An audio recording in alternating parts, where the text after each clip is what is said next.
Hello বন্ধুরা, আসসালামু আলাইকুম। আমার হাতে 3টি টোপ দেখতে পাচ্ছেন। এটা হচ্ছে পাঙ্গাস মাছের পারফেক্ট টোপ। আপনারা চাইলে পাঙ্গাস মাছ ধরতে পারবেন এই সাদা টোপ দিয়ে।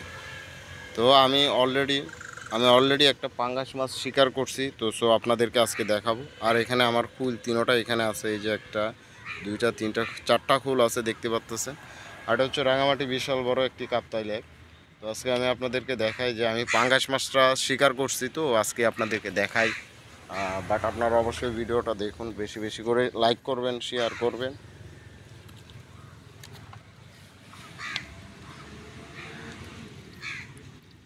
না দেখালে তো হয়তো বিশ্বাসও করবেন না যে ভাই হয়তো মিথ্যা কথা বলতেছি। এই যে দেখেন, এটা হচ্ছে পাঙ্গাস মাছ, দেখতেই পারতেছেন যে এখানে।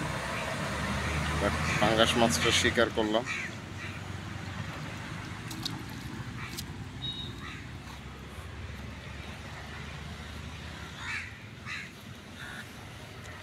আর পাঙ্গাস মাছের জন্য বরকি একটু বড় সাইজের বরকি দিলে সব থেকে ভালো, বেটার আমি মনে করি। যেটা যেমন আমি নিজে এগুলো বাঁধি, বরকিগুলো এই যে দেখতেই পারতেছেন, নিজে বাঁধি, সব কিছু নিজে করে, তো দেখতেই পারতেছেন।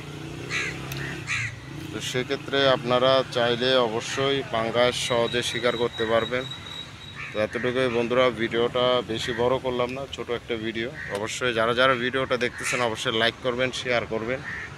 তো দেখা যাক কি অবস্থা হয়। আর মাছ ধরা ভাই অনেকটা সময় দিতে হয়, ধৈর্য লাগে। ধৈর্য ছাড়া আপনি মাছ ধরতে পারবেন না। এই যে দেখা যাচ্ছে, তো এটা একটু হালকা হয়ে গেছে। বাট এটাকে আমি হালকা একটু তুলে দেওয়ার চেষ্টা করব।